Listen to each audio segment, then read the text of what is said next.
A man who had been in a coma for months opened his eyes in the coffin, forever changing a family's life. So what brought him back? Medicine or love? Watch until the very end. Your decision may change right in the middle of life and farewell. Tomas Aguirre woke up early that day. The sun had not yet risen, but he was already sitting on the edge of the bed with his feet on the cold floor and his gaze lost on the wall. It wasn't insomnia. It was exhaustion, but not the kind that goes away with sleep. It was something deeper, the kind of exhaustion that seems to live inside your chest. The house was silent. Rosora was still sleeping on her side, her face half hidden in the pillow. Even with her gray hair and the marks of time, she was still beautiful. But Tomas no longer felt worthy of her. He felt like he was just in the way, like he was part of the furniture, an old armchair that no one throws away out of habit. He got up slowly, his knee creaking. He went to the kitchen. The teapot wasn't in its place. He grabbed it, filled it with water, and put it on the stove. The sound of the gas igniting seemed very loud to him. Everything seemed loud when his head was full.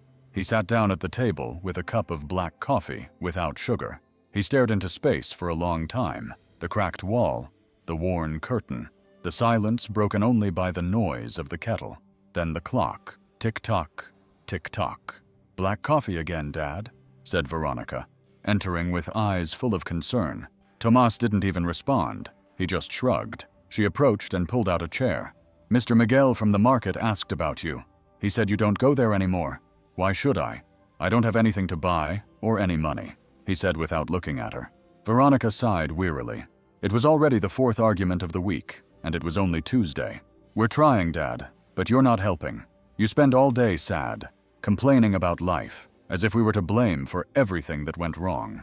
Tomas remained silent. He brought the cup to his mouth but didn't take a sip. "Do you think it's easy for me to live here with nowhere else to go? To see my wife look at me as if I were a sick person? To see my daughter pity me?" "No one pities you," Veronica replied firmly, her eyes teary. "We just want you to come back. The old you, the one who laughed, the one who made jokes. No, this grumpy old man, that one is already dead," he muttered in a dry voice. And no one missed him. The phrase fell like a stone. Veronica got up, pushed the chair away weakly, and left to take her daughter to school without saying another word. The sound of her footsteps echoed for a while.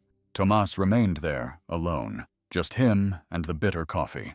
That kind of loneliness that hurts even when there are people at home. He looked out the window. Outside, the neighbors were starting their day. One waved. Tomas pretended not to see him. He went back to the bedroom. Rosara was already awake. She was slowly putting cream on her legs, her gaze lost. "Are you feeling better today?" she asked without smiling. He didn't answer. He just took off his shirt and lay down, covering his eyes with his arm. Rosara sighed sadly, put away the cream, got out of bed, and went to make her coffee. She knew there was no point in talking anymore. He was there, but he wasn't there, and it had been like that for a while. In Tomas's head, only one phrase kept repeating itself like a broken record. Maybe it would be better if he weren't here anymore. That afternoon, the sun beat down on the living room window. The table was already set with fluffy rice, well-seasoned beans, and roast beef with potatoes. Rosara had prepared everything with love, as she always did, even though she knew Tomas hardly ate anything. The three of them sat down, Rosara, Veronica, and Tomas. And little Mariana came running home from school with her uniform all wrinkled, her hair tied up any old way, and her eyes shining as always. Tomas grabbed his plate and served himself 2 spoonfuls of rice and nothing else. He ate slowly, without looking up, without saying a word. The sound of cutlery on the plate was the only sound. Rosara tried to strike up a conversation. She mentioned that the neighbor was sick, that she ran out of gas halfway through cooking the beans, but he just nodded without looking at anyone. Veronica looked at her daughter and signaled with her hand for silence. She knew that any word could end in a fight. Mariana, restless like any 6-year-old, looked at her grandfather and smiled. "Grandpa, after lunch we'll play house." Tomas stopped his spoon in midair, stared at his food for a few seconds, then slowly turned his face toward the girl. His eyes, once full of life, now looked like two dark, deep wells. He forced a half-hearted smile and spoke in a low, hoarse voice. "Grandpa is already dead inside, my girl." Mariana frowned in confusion. She didn't understand. She just replied, "But you're here." Tomas said nothing. He lowered his head and pushed away his plate, which was still almost full. "I don't feel like doing anything anymore. Not playing, not going out, not dreaming." Rosora dropped her fork with a thud. Veronica looked at him with a mixture of anger and pain. "Why are you saying that in front of her, Dad? Why is it the truth?" she replied, getting up from the table. "I'm tired of pretending that everything is fine. It's not." Mariana looked at her mother, then at her grandmother, not understanding what was going on. Her eyes began to fill with tears. Veronica picked her up. "I'm sorry, sweetie. Grandpa is just sad. Yes, that's all." Tomas left slowly. His shoulders slumped, walked to his room, closed the door, sat on the edge of the bed, and stayed there staring at the floor. The muffled sound of Mariana crying in the living room could be heard through the door. He ran his hands over his face. Tired, old, defeated. "What am I still doing here?" And he stayed there, without an answer, only with that painful silence that squeezes the chest more than any words. That same night, Tomas was lying in the darkness of his room. The light from the street lamp seeped through the slats of the blinds and drew lines on the ceiling. He stared up without moving. His body was there, but his mind was far away. Each thought brought another, and each memory hurt as if it had just happened.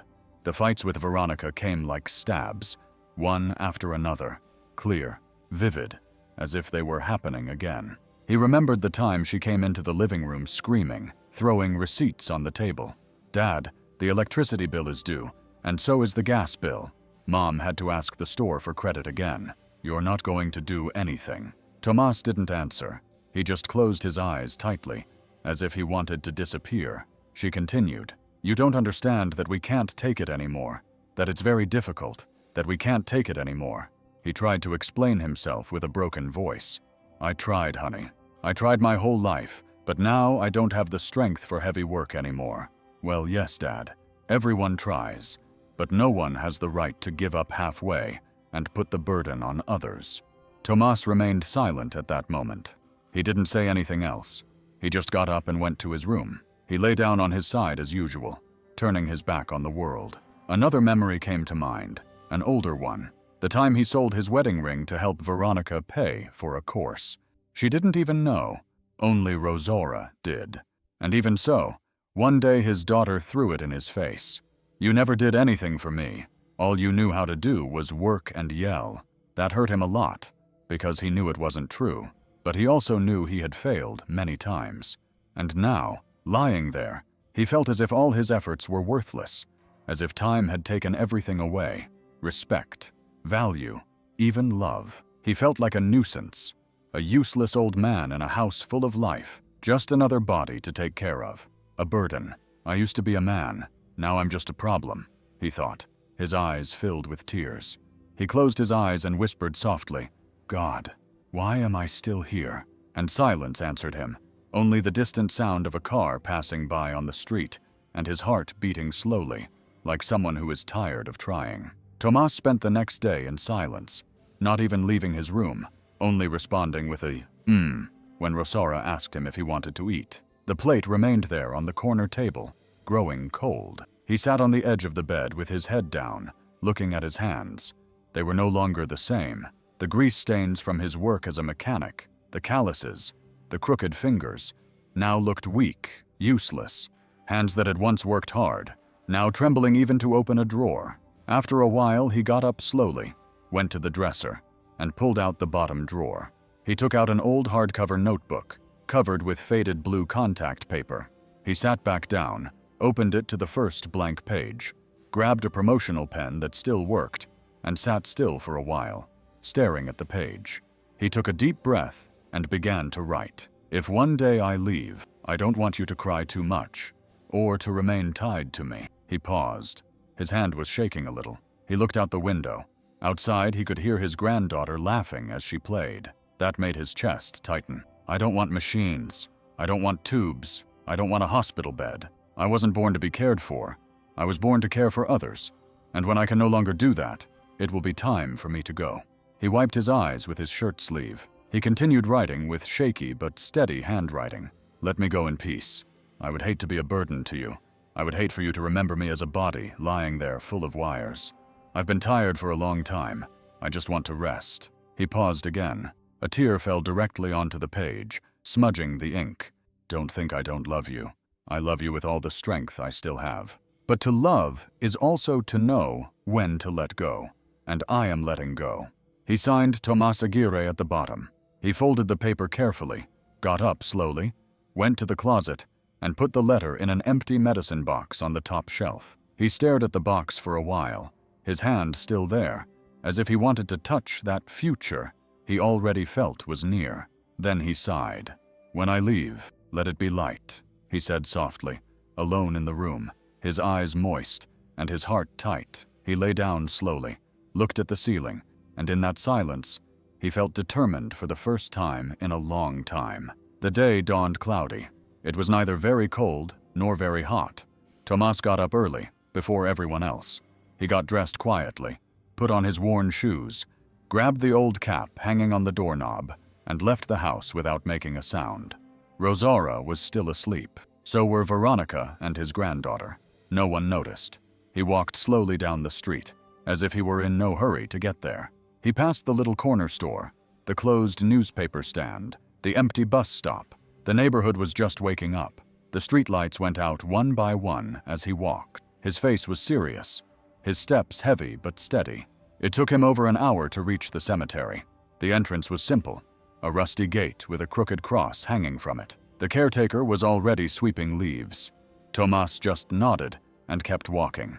He walked to the back. There, in a quiet corner, was the grave of his mother, Doña Cecilia. A simple plaque, no photo, just her name and dates. He stood in front of it, remained still for a moment, took off his cap, pressed it to his chest, and knelt down. "Mom, it's been a long time since I've been here. Forgive me." His voice was low, almost a whisper.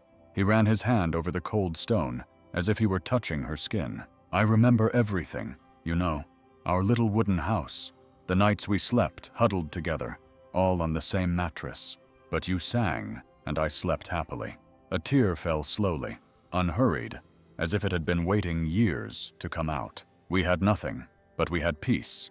We had hugs. We had laughter. I wish I could go back to that time. I was just a kid, and you used to call me my little champion, remember?" He closed his eyes. He saw the image of his mother stroking his hair, making coffee in an old pot, smiling with few teeth, but with a heart full of love. "I ruined everything, Mom. I grew old, hard, bitter. I'm not that child anymore. I don't know where I lost myself. I just know I can't take it anymore.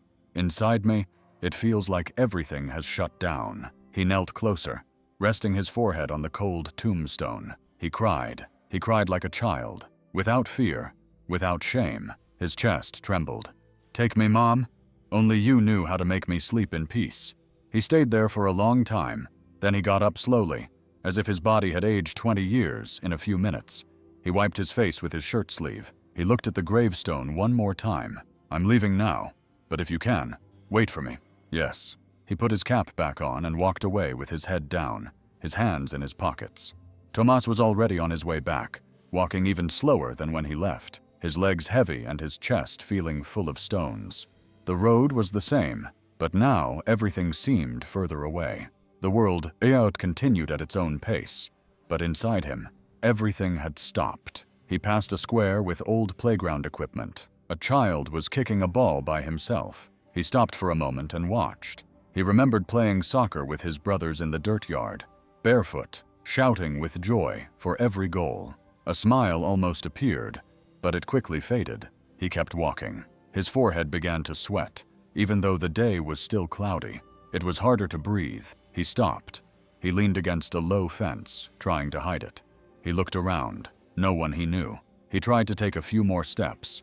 It was there, on the sidewalk in front of the corner store, the same one where he used to buy bread and chat with Mr. Miguel, the longtime owner, when the world went dark. A tightness in his chest, strong, deep, as if something were crushing him from within. His hand went straight to his heart. He gasped for air.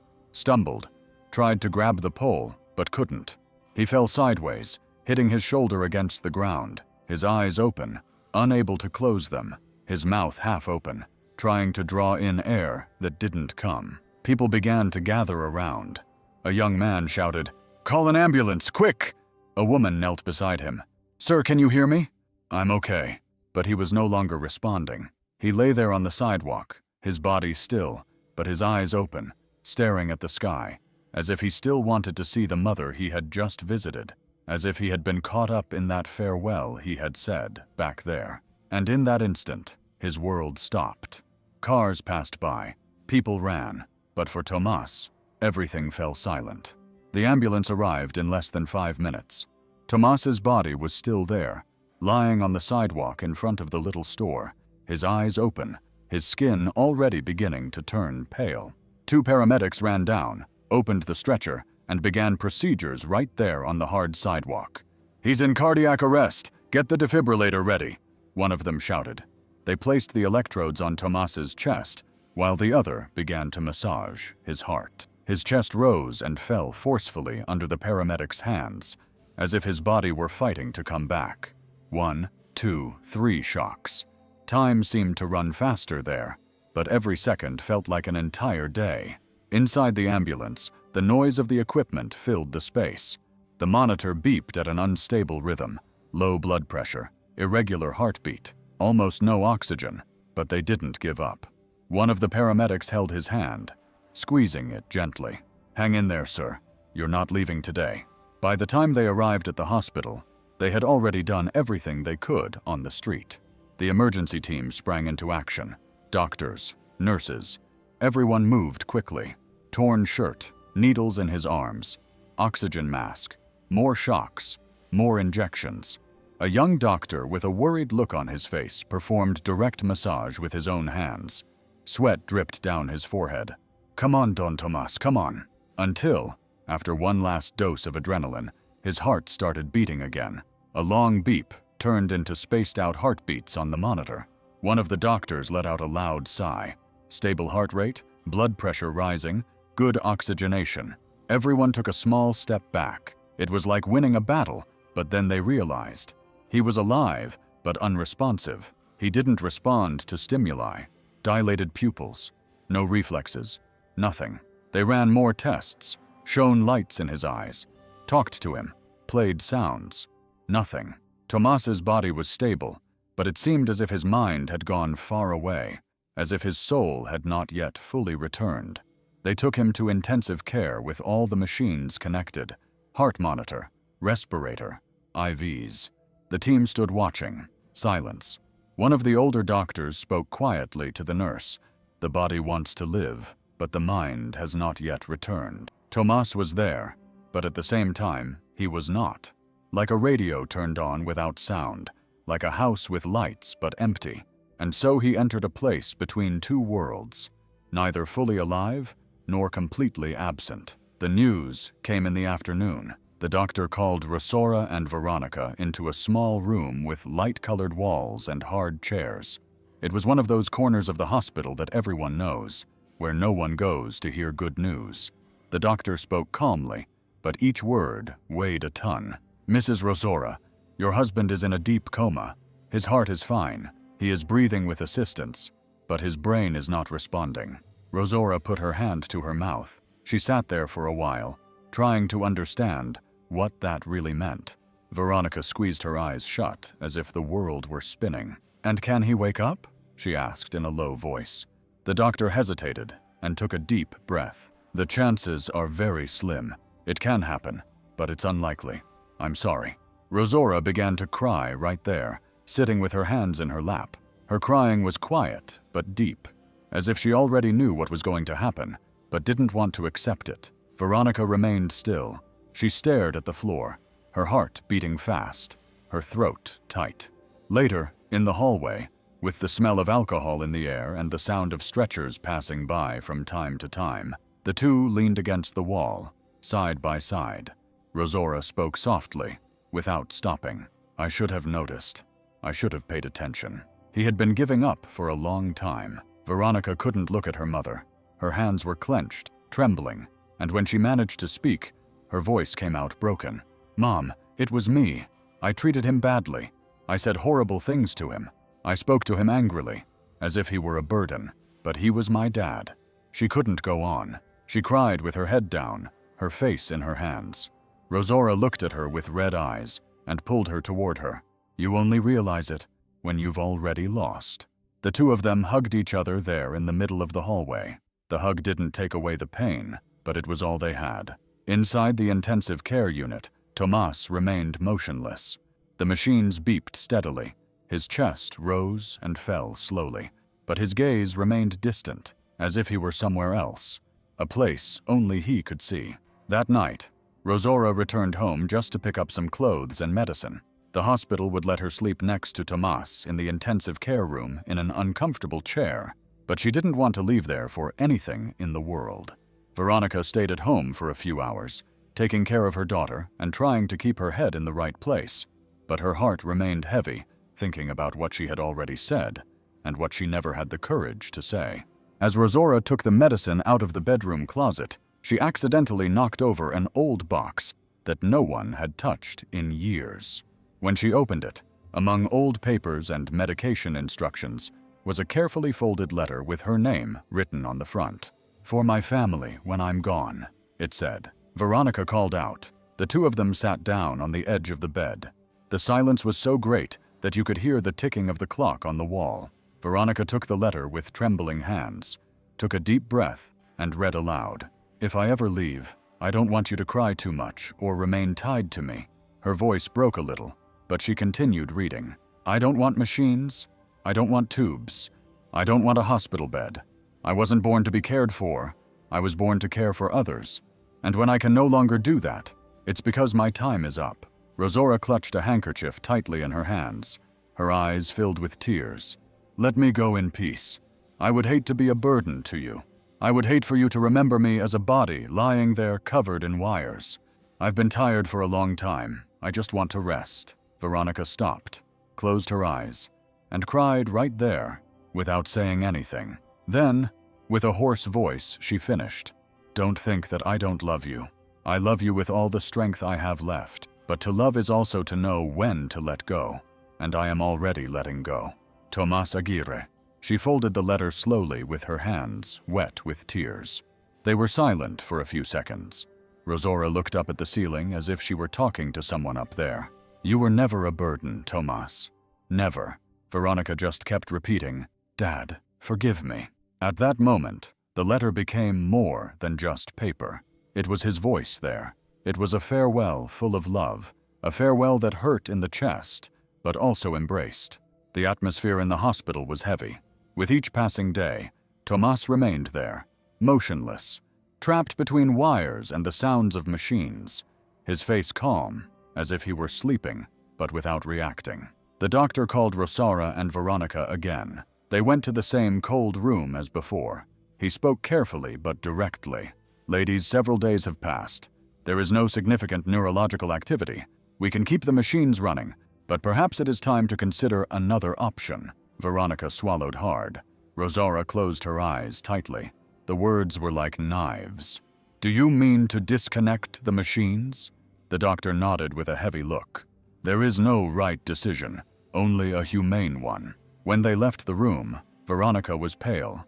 Rosara walked slowly down the hallway. They entered the intensive care unit. They stood by the bed. Tomas was still there, unchanged. "Mom," the letter he left was clear. He didn't want this. He didn't want machines. He didn't want tubes. He didn't know what it's like. Rosora replied firmly. He didn't know what it's like to be on the other side.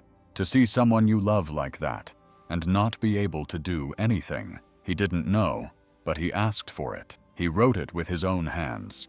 He knew it was me. She turned suddenly, her eyes filled with tears. "If I were in that bed, you would disconnect me just like that, just because so." Veronica said nothing.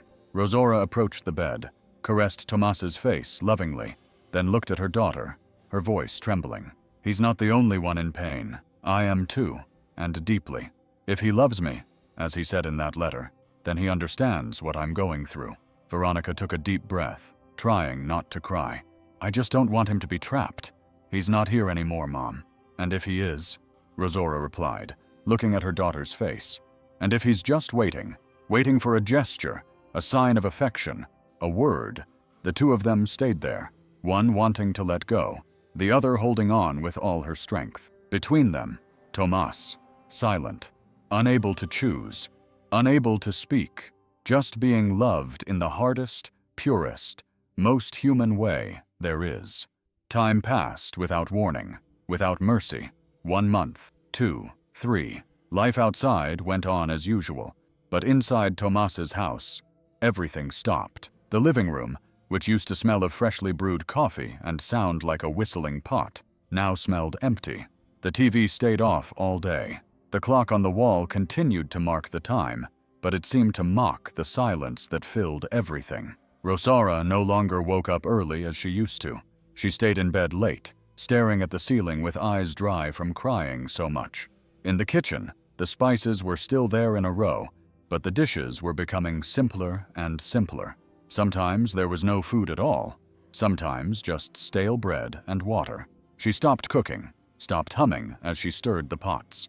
The apron hanging behind the door remained clean, untouched, as if waiting for a day that never came. Veronica did what she could, working, taking care of her daughter, going to the hospital, but her heart was elsewhere, on that white bed, in that cold intensive care room. Every time she saw her father lying motionless, his eyes closed and wires all over his body, it was as if a little piece of her was also shutting down. And Mariana, little Mariana, who used to draw all day long, now had her pencils put away. Her notebooks were under the bed, forgotten. She spent hours sitting quietly on the floor, staring at the front door, as if waiting for her grandfather to arrive by surprise, with a sweet hidden in his pocket. "Mom, is Grandpa still asleep?" she asked one night. Veronica swallowed hard, bent down, and hugged her daughter tightly.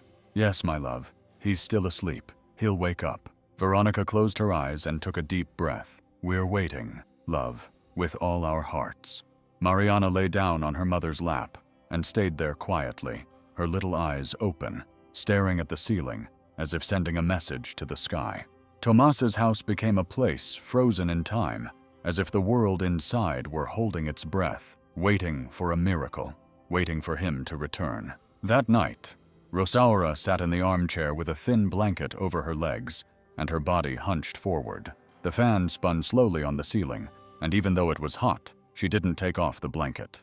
She was curled up, silent, as if she wanted to disappear.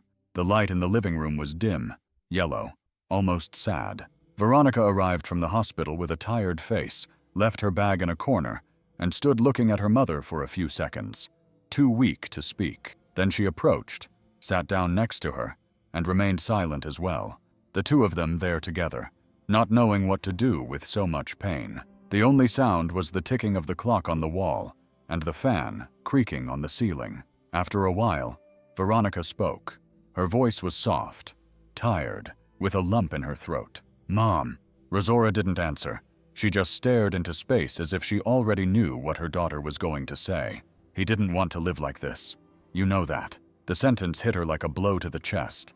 Rosora closed her eyes and took a deep breath. The tear fell on its own, slowly.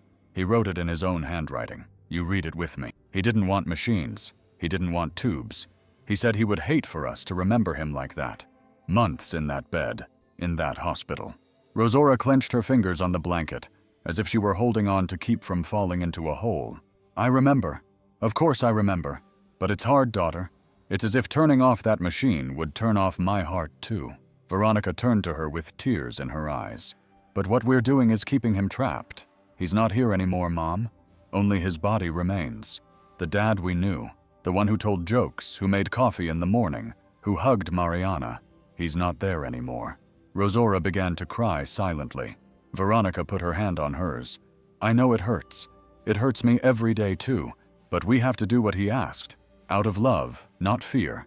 Rosora turned her face and looked at her daughter with red eyes. "What if we regret it later?" Veronica took a deep breath, her voice trembling. "I already regret it, Mom. I regret yelling at him, not telling him more often that I loved him, but now I can only show it by letting him go in peace." The two hugged each other tightly, a long, warm hug that said everything words could no longer say. A hug from someone who still has life, but carries the pain of someone who is leaving. And at the back of the room, silence responded. The hospital room was small, with plastic chairs pushed up against the wall, and a window fogged up by time. Rosaura and Veronica sat side by side, waiting. The ticking of the clock seemed to mock them, as if each second were a knife twirling in the air.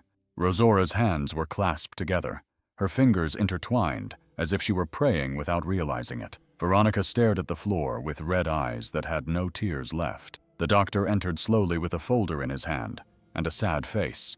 He no longer had the cold tone he had when he first brought the news. Now he carried the weight of someone who also bears the pain of others. He sat down in front of them, placed the folder on his lap, and spoke calmly. "Mrs. Rosaura, Veronica, it has been several months since the heart attack. We have followed every development, every sign. We did everything we could." He paused. He looked into both their eyes. Rosaura bit her lip, trying to stay strong. Veronica just waited. His condition, it remains the same. His vital signs are stable, but there is no neurological response whatsoever. The silence became heavier than the air. The doctor continued, "The chances of him improving after so long like this are very slim, almost nil." Veronica lowered her head. Rosaura closed her eyes. Neither of them spoke for a few seconds. It was like hearing it for the first time, even though they already knew it deep down. "Does he feel anything?" Rosaura asked in a low, trembling voice. "We can't say for sure. There may be some level of perception, but if it exists, it's very slight, very distant." The doctor waited a moment longer, then stood up. "I'll leave you for a while. When you're ready, we can talk about the next steps. But know that any decision now is out of love and respect for what he asked." He left quietly, closing the door carefully. Rosaura brought her hands to her face. She wasn't crying loudly. It was a silent cry that came from within, from a place she didn't even know existed. Veronica put her hand on her mother's shoulder and squeezed it gently. "I wish he would get up from that bed, Mom. Open his eyes and say it was just a dream. But that's not going to happen." Rosaura just shook her head. Her heart already knew. Only her body continued to fight against saying goodbye. At that moment, they both understood that they were closer to the end. Not the end of love, but the end of waiting. The intensive care unit hallway was almost empty, and the sound of Veronica and Rosaura's footsteps sounded as if each step were a farewell. They walked slowly, their eyes lost, their faces tired from crying so much inside. The doctor was already waiting for them in a small room with the folder on the table. There was only one piece of paper, a white sheet with a few words on it, but it weighed like a sentence. "We can do it on Sunday, so you have time to say goodbye," he said in a low voice, almost as if asking for forgiveness. Veronica looked at her mother. Rosaura was slow to react. Her eyes were fixed on the paper, as if it were an abyss. Her hands were shaking a little. Veronica took the pen first, signed slowly, then passed it to Rosaura. She held the pen in the air for a moment, then took a deep breath and signed too. They said nothing. They didn't cry. They just bowed their heads, as if they already understood that they could no longer fight against time. As they left the room, Rosaura paused for a moment in the hallway, took her daughter's hand, and said very quietly, "Sunday is going to be the worst day of my life. If you were in my place, would you make the same decision despite that letter? Write your comments." Veronica didn't answer. She just squeezed her mother's hand tightly, because sometimes silence says more than any words. Sunday arrived without haste. The sun rose timidly, half hidden behind the clouds, as if it knew that this was not a day to shine. The house was silent. No one spoke loudly. No one turned on the TV. It seemed as if time was also moving more slowly. Mariana woke up early. The 6-year-old girl, who hadn't drawn for months, carefully opened the desk drawer. She took out her colored pencils and a sheet of paper folded in half. She sat cross-legged on the floor of her room and began to draw without saying a word. She drew a big yellow sun with long rays that seemed to embrace everything around it. In the middle of the sheet, she drew a man lying in a green field. He had a peaceful face, with his eyes closed and a slight smile. Next to him, she drew a little girl holding his hand. It was her. As she drew, her eyes filled with tears, but they did not fall. She just let her heart speak through the pencil. When she finished, she wrote at the bottom in large, crooked letters, "I'll wait for you, Grandpa." She slowly went downstairs, the folded sheet of paper in her hands. She found her mother in the kitchen, sitting quietly, drinking cold coffee that she didn't even dare to heat up. "Mom, can I take this to Grandpa?" Veronica looked at her daughter, held back her tears, and nodded. Mariana approached Rosaura, who was sitting in the living room staring at the wall. She gave her the drawing. "Grandma, this is for Grandpa to take with him." Rosaura took the paper carefully, as if it were a piece of her granddaughter's heart.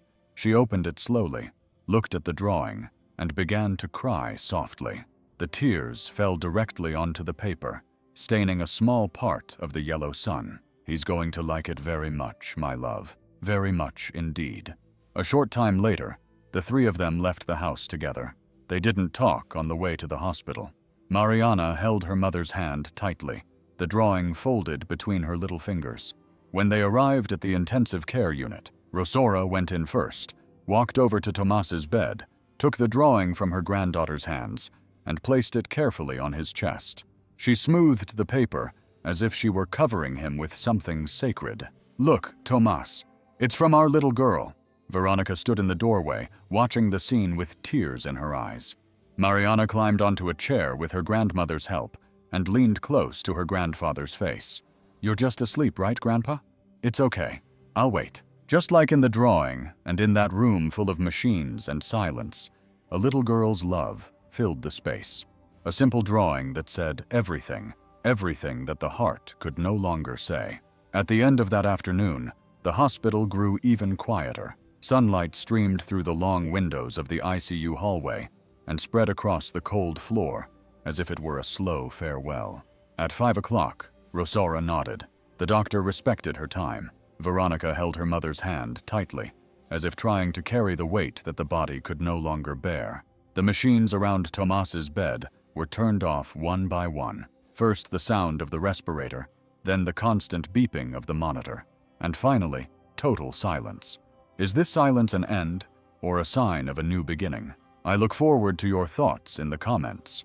The air seemed to have stopped. Not even the machines made any noise anymore. Tomas's body lay there quietly, his face calm, without pain, as if he were truly asleep. The nurse adjusted the sheet, placed his arms on his chest, and left Mariana's drawing neatly tucked between his fingers.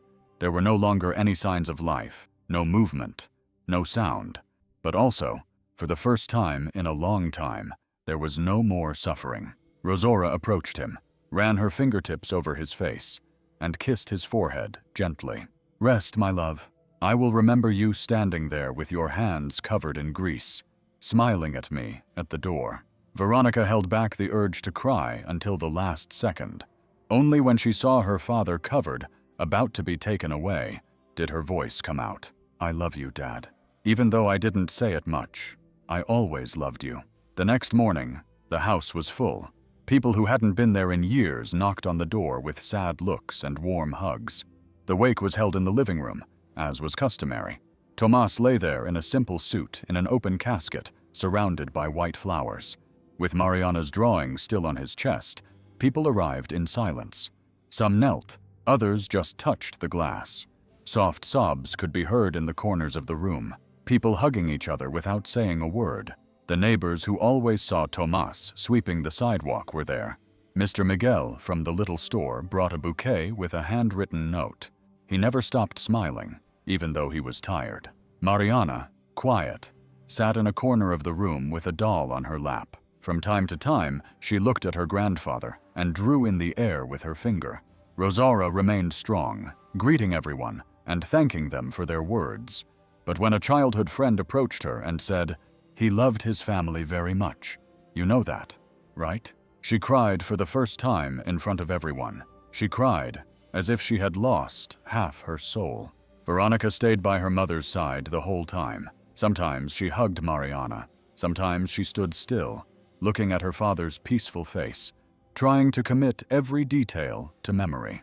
In that small room filled with pain, there was also a lot of love from before, love that had endured everything and was now saying goodbye. The room was warm with the smell of flowers mixed with the aroma of coffee made hours before. The soft voices of the visitors mingled with the sound of soft music coming from the old radio in the corner, more to fill the silence than to entertain. Rosaura stood for a while looking at the coffin. Her hands were shaking. Her eyes had no more tears, but they still hurt. The people around her slowly moved away, realizing that this moment was hers alone. She walked slowly, each step weighing heavily on her. The black dress clung to her thin body. Her shoulders slumped as if she were carrying the weight of the world. Her granddaughter sat on her mother's lap, watching her silently with her big, attentive eyes. Rosaura stood in front of the coffin. She saw Tomas's face, so peaceful, so serene. He looked like himself, but he also looked like someone else. She touched the glass carefully, then looked around. Everything fell silent. Time seemed to stand still. It was as if only the two of them existed in that moment. Then she put her fingers on the edge, lowered her face close to it, and whispered, "Wait for me, Tomas. I'm coming." She took the ring off her finger and placed it inside the coffin, near his hand, and spoke softly, almost crying, "I'm going with you, my love. I can't take it anymore. I don't think I want to live another day without you." Her voice failed her. She rested her forehead close to him, her eyes closed and her lips trembling. It was at that moment that something happened inside, in the silence of the coffin, behind his closed eyes. A small movement, tiny, almost impossible to notice. Tomas's eyes moved under his eyelids. A muscle in his face contracted very slowly, but no one saw it. The soft sound of Rosaura's voice entered, as if crossing the veil of unconsciousness. Inside, in the darkness of his mind, a little light flickered. He heard, he felt, but he couldn't move. His body didn't respond. It was as if he were trapped between two worlds, wanting to scream, but without a voice, wanting to open his eyes, but without the strength. Time seemed to stand still. The sound in the funeral parlor became a distant echo, as if everything were underwater. There, in the silence of the coffin, Tomas listened not with his ears, but with his heart, and each word came like a ray cutting through the darkness. First, the voice of a childhood friend, remembering the day Tomas lent him money even though he didn't have any. Then his cousin who cried, saying, "You were always more than a brother to me." The memories kept coming, the stories of afternoons in the workshop, the laughter, the arguments with his daughter, the advice he gave without sounding like advice. Everything passed before him, like an old movie he thought he had forgotten. He heard his little granddaughter whisper to her mother, "I drew a sun for him, Mom, because Grandpa liked the sun." He heard his brother say, crying, Tomas was tough, but he was pure. He didn't know how to ask for forgiveness, but he loved more than anyone. And he heard Veronica. That voice that had hurt him so many times was now pure sweetness, repentant. "I'm sorry, Dad. If I could turn back time, I would have hugged you more. I even miss your silence." All of this tightened Tomas's chest, but it was when Rosaura returned, knelt beside the coffin, and said in a weak voice, "Wait for me, my love. I can't take it anymore. I'm going with you today." His heart raced. Inside, where no one could see, his soul cried out, "No, Rosaura, don't do that, Trato." Nothing. He tried to open his eyes, but nothing happened. But his heart beat faster, as if it wanted to warn him, as if it were saying, "I'm still here. Wait a little longer. Don't go." Every word she heard gave her soul more strength. She couldn't let the woman of her life give up like that. She couldn't take her with her. She still had so much life to live. She still had to raise Mariana. She still had to fill the house with the smell of bread. The love he felt was stronger than any machine, stronger than any diagnosis. Rosaura needed to know it. She needed to feel it, because even though he couldn't speak, Tomas was still fighting for his love, for his family.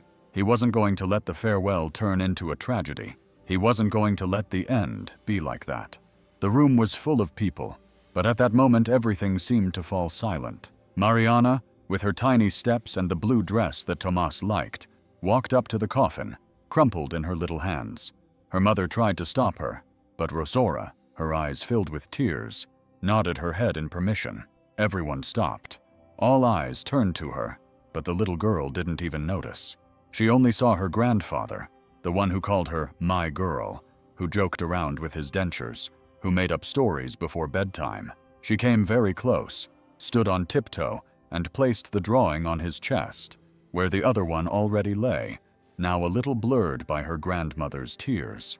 She carefully arranged the colored paper as if she were arranging a blanket. Then she placed her little hand on his heart, which was still, hidden by layers of silence and pain. She moved closer and whispered, with the voice that only someone who truly loves can have, "Did you promise to play with me again?" She paused and bit her lip. Her big, sincere eyes began to fill with tears. "We didn't even finish our pillow fort." Mariana didn't know about comas, or death, or goodbyes. She only knew how to feel, and at that moment, what she felt was nostalgia, even before the departure. She stayed there a few more seconds, perhaps waiting for an answer, a sign, a movement, but nothing happened. Only the sound of paper rustling gently in the breeze coming through the door. Veronica approached and picked her up carefully. Mariana looked back one last time, then rested her little head on her mother's shoulder. And at that moment, although there was no apparent reaction, something stirred inside Tomas's chest. That drawing, that voice, that pure love touched him in a way that no medicine could achieve, because the love of a granddaughter pierces even the silence of death. Rosaura was still there, standing in front of the coffin, her eyes fixed on Tomas's face. Her hands were shaking. The body, which had always been strong, now looked like glass. The silence in the room, after her granddaughter's words, weighed heavily on her like a blanket. She slowly ran her hand over his face, as if trying to memorize its shape, as if she wanted to keep that last touch forever. Even though there was no skin left, her heart was beating fast, very fast, and suddenly her breathing began to fail. She took a step back and put her hand to her chest. "Ouch!" she whispered, her voice breaking. "It hurts." Veronica ran to her. "Mom? What's wrong, Mom?" Rosaura staggered a little, leaning on the edge of the coffin. Her legs were failing her. Veronica held her by the arms. "Mom, sit here. Wait, I'll go get help." But Rosaura grabbed her daughter's arm tightly, her eyes filled with tears. Her voice was broken, but firm. "No, listen to me." Veronica crouched down, crying, trying to calm her down. "Mom, please." Rosaura looked at the coffin, then at her daughter. "I can't live without him. Do you understand? I promised before God in joy and in sorrow, in health and in sickness." The words came out with effort. Each sentence was a struggle against the pain in her chest. "I'm going to go with him, daughter. I'm tired now. I don't have the strength anymore." "Mom, don't say that." Veronica hugged her mother tightly, desperate. "We still have you. Mariana needs you. I need you." But Rosaura closed her eyes and felt her husband's face in her memory, as if it were real. "Tomas, wait for me, my love. I'm coming." And at that moment, the pain of a love that no longer fit in her chest mixed with fear, exhaustion, sadness, all at once. Rosaura's body trembled, and her heart seemed to want to stop just so she wouldn't have to go on living without him. Veronica screamed, begged for help, but inside she knew her mother was leaving with her father, and the only thing that could still stop her was him, Tomas. As Rosaura fell apart there at the foot of the coffin, saying with all her words that she wanted to go with him, something happened inside, where no one expected anything else. Inside that still body, a force awoke. Tomas, as if he had heard the silent cry of the soul of the woman he loved. First, he tried to react with a thought, a whispered no inside his mind. Then, as if love could cross the impossible, the body began to respond. The little finger of his right hand trembled, just a little, but it was real. Then his chest moved a little, as if something inside wanted to come out. The eyes that had been closed for so long began to open slowly, as if the weight of the world were on his eyelids. No one saw it right away, but it only took a second. Mariana, who was sitting in a corner of the room, was the first to notice. "Mom, Grandpa moved," she shouted, pointing. Veronica turned quickly, but thought it was her imagination. "Calm down, sweetie. But then Tomas's chest moved again, more strongly, and his eyes opened completely, slowly. But yes, they were open, alive, confused, but alive. That's when the commotion began. A neighbor who was standing near the coffin screamed so loudly that she dropped the glass of water she was holding. "My God, he's moving, he's moving." One of the uncles who never believed in anything ran out into the street shouting, "He's alive! Tomas is alive!" An elderly woman fainted on the couch, and 2 people tried to wake her up with a fan. Someone knocked over a candle. The radio fell to the floor. Several cell phones started recording. Amid the chaos, the voices, the screams, the people running back and forth without understanding anything, Rosora was paralyzed. Her eyes were fixed on the impossible, on the miracle, on the love of her life. Opening his eyes there inside the coffin, time stood still. She approached slowly. Each step was as if she were walking in a dream, as if she were in a place between life and death. Her hands were shaking so much that she could barely hold on to the edge. Her heart felt like it was going to jump out of her chest. And then she saw him. It wasn't her imagination. It wasn't a hallucination caused by the pain. It was him, Tomas, with his eyes open, his chest rising and falling slowly, alive. The cry came from the depths of her soul. Tomas. It was a cry mixed with tears, with despair, with hope, with relief. It was pain and miracle at the same time. The people around her stopped. Those who were running stopped. Those who were crying swallowed their tears. Those who were hesitant knelt down. She leaned over him, her tears wetting the glass of the coffin, her face very close, her breathing rapid. And then Tomas moved his lips with difficulty, with pain. Then his voice came out softly, almost without sound, but it was his. It was the Tomas that everyone thought was lost. He was Rosaura's husband, Mariana's grandfather, Veronica's father, and he finished with effort, his gaze fixed on the eyes of the woman who never stopped waiting. "For you, my princess." Rosaura fell to her knees. She hugged the coffin as if she wanted to get in there with him. Her crying turned into a loud sobbing, but now it was the cry of rebirth of someone who had lost everything, and she got it back. Tomas was alive, and he came back because he listened, because he felt, because even when all seemed lost, love was still stronger. The sound of the ambulance cut through the air like a knife. The siren was mixed with screams, sobs, hurried footsteps, people recording with their cell phones, people crying on their knees on the ground. The street in front of the house was already crowded with neighbors, onlookers, even people who didn't know Tomas well. Everyone was there, trying to understand what they were seeing. The paramedics rushed in, but not knowing what to do, one stood next to the coffin. He saw the body that seconds before had been given up for dead, now moving, trying to breathe with its eyes open. "He's moving!" one shouted to the other. They began to act right there, on the table where the coffin was. They checked his heartbeat and gave him oxygen. One of them shook his head in disbelief. "It doesn't make sense. There's no explanation for this." On the other side of the room, an elderly woman with a rosary in her hand knelt on the tile floor and began to pray aloud. "Hail Mary, full of grace, blessed art thou." Another man, wearing a straw hat and a cross hanging on his chest, crossed himself again and again, as if he were facing something sacred or dangerous. "This is either punishment or a miracle," someone whispered near the door. "A miracle," replied a girl with wide eyes. "It has to be." He heard the woman. "He came back for love, or maybe God wanted to show this family something," said another woman, crossing her arms with tears in her eyes. The coffin was pushed aside.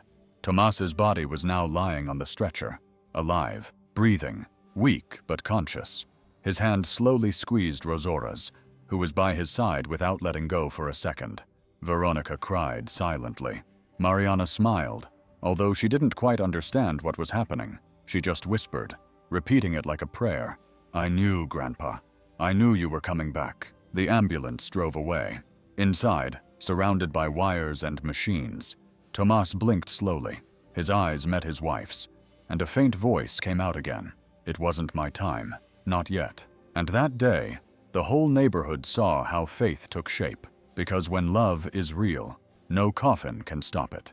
The hospital room was small, but now it felt like a sacred place. The open windows let in the gentle morning breeze. The sun gently touched the white sheet covering Tomas, who lay with his eyes half open, breathing slowly but steadily, his body still tired, but full of life. And by his side, Rosaura. She hadn't moved from there for a second since he was readmitted. She slept sitting in the hard chair, her feet swollen, her hair tied back, her face marked by fatigue, but her eyes, her eyes were alive, full of hope, full of love. She held his hand tightly, with a gentle, constant strength, as if to say, "I'm here," without having to say it with words. And every time he blinked, she smiled. A small smile, but full of feeling. It was as if with every glance she repeated, "You came back.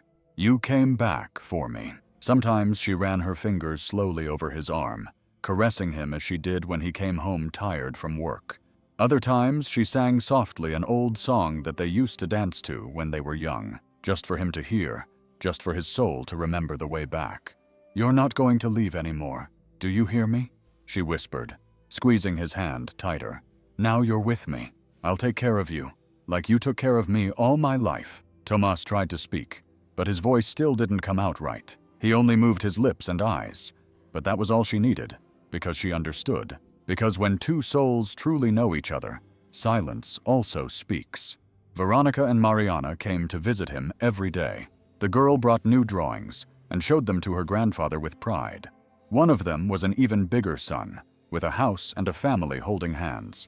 "Grandpa, look, Grandma is by your side, just like in my drawing," she said, with a smile. Tomas blinked slowly and squeezed Rosaura's hand tighter. And so, in that hospital room, where so many people come to say goodbye, an old love began again, slowly but strongly, because those who return from the end come back knowing the value of every touch, every breath, every second spent with the one they love. Veronica entered the room as if afraid of breaking the silence that filled that space with such peace. The afternoon sun streamed through the window, drawing a golden strip on the floor. There he was, her father, the man she loved so much and hurt so many times without meaning to, lying there with his eyes open, breathing slowly and with a peaceful face, now looking like a different person. Rosaura got up from her chair and looked at her daughter tenderly. "Go on, he's waiting for you." Veronica walked toward the bed, as if she were carrying the whole world on her back, her eyes already filled with tears before she said a single word. She stood next to him, took his free hand, and knelt down. "Dad." Tomas turned his face with difficulty. His eyes met hers, and there, in that gaze, she felt everything, everything she needed, but she still had to speak. "I'm sorry. Forgive me for everything, for every harsh word, for every time I ignored you, for every silence of mine that hurt you." The tears kept falling. "I thought you were too strong to feel. I thought I didn't need to tell you how much I love you, but now I know. And if you let me, I promise I'll be good to you. Really, I'll be the daughter you deserve, take care of you like I should have before." She rested her forehead on his hand, crying softly. Time stood still again until she heard his weak but clear voice, almost like a sigh. "It's over." Veronica looked up and saw him, a small but real smile. The same smile he used to give her when she was a little girl and fell off her bike. And he would say, "Get up, champ." The smile of a father who forgives without holding a grudge, who loves without measure, who returns from the brink of death just to say, "Everything is fine." At that moment, Veronica felt the strongest embrace of her life, even though there were no arms around her, because forgiveness is the purest love that exists. The car slowed to a stop in front of the house, the same one as always, with the crooked white fence, the flower pot at the entrance, and the smell of the neighborhood that Tomas knew with his eyes closed. But now everything felt different, as if the place had been repainted inside. Rosaura helped him out of the car. His steps were still slow, his body more fragile, but his heart was beating strongly. Every step he took toward the door was like coming back to life. As soon as he entered, he stopped in the middle of the living room. He looked around at the same walls, the same chairs, the same somewhat worn carpet. And yet everything felt new, as if he had never really paid attention to every detail, as if everything now had color. Rosora went to the kitchen to make coffee. Tomas stood there, breathing deeply. The smell of freshly brewed coffee began to fill the room. It was the same smell he had smelled every day for more than 30 years. But at that moment, it seemed like the most precious perfume in the world. He closed his eyes and breathed in slowly, as if saying a prayer. "It smells so good, Rosora." She smiled from the kitchen. "It's the same as always, Tomas." "No, it's not," he replied. "Today, it smells different.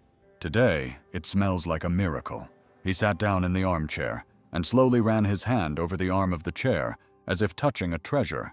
His granddaughter came running in with a new drawing. She sat on his lap without asking permission. She showed him the paper, proudly. "You're not going to sleep again, are you, Grandpa? Can I draw us again?"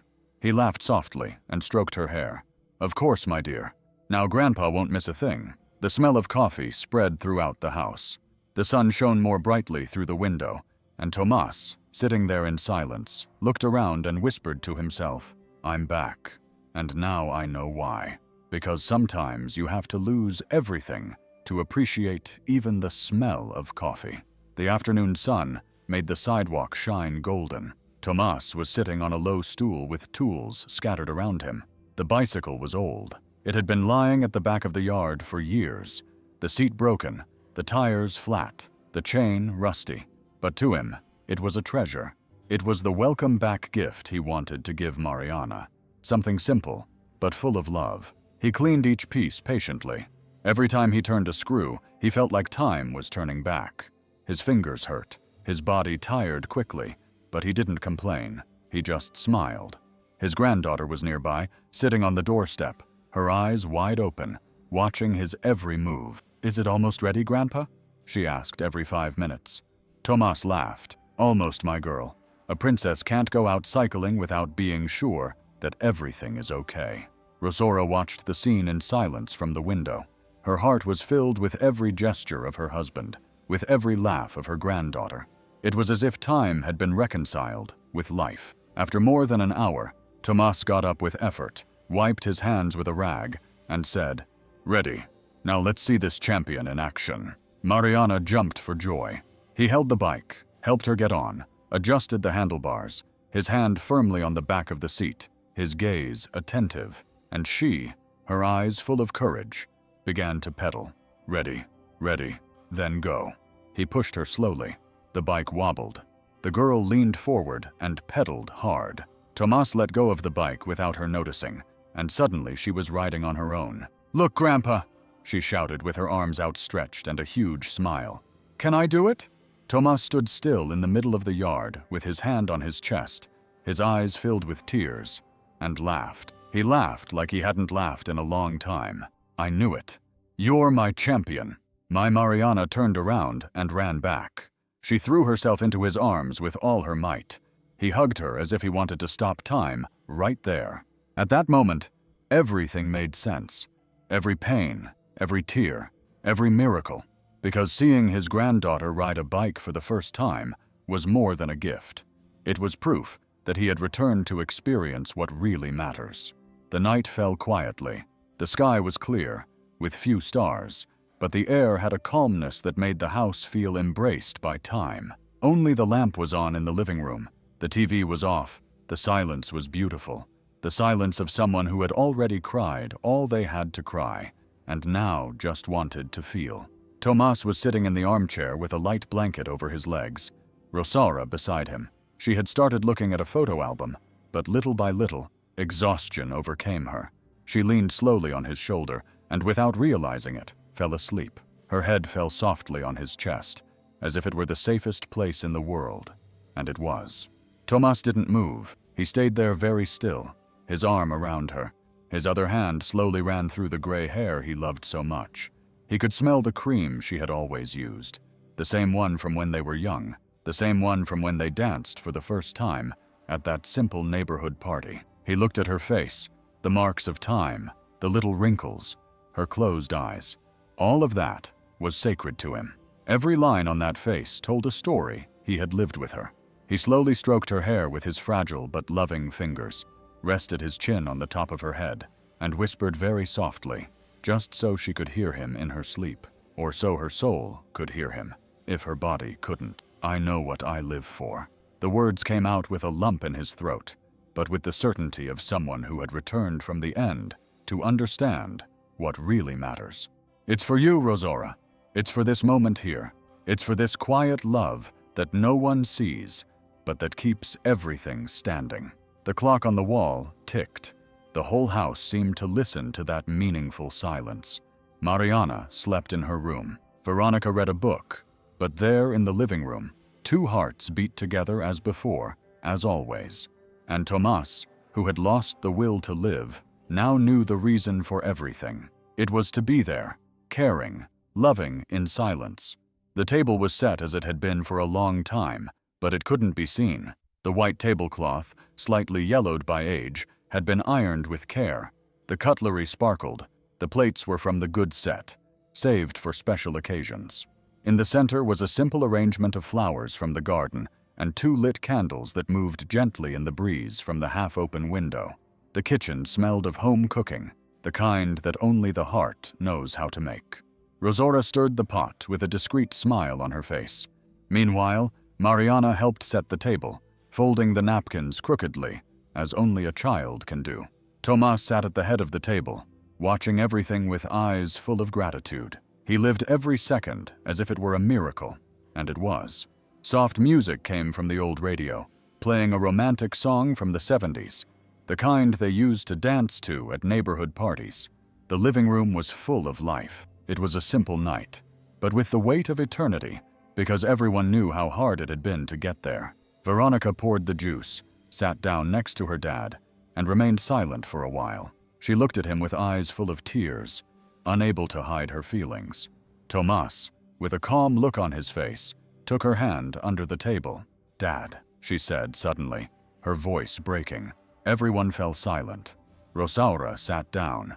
Mariana, too. "Dad, I know you came back, but there was a time when we thought you weren't going to be here anymore." And my voice broke.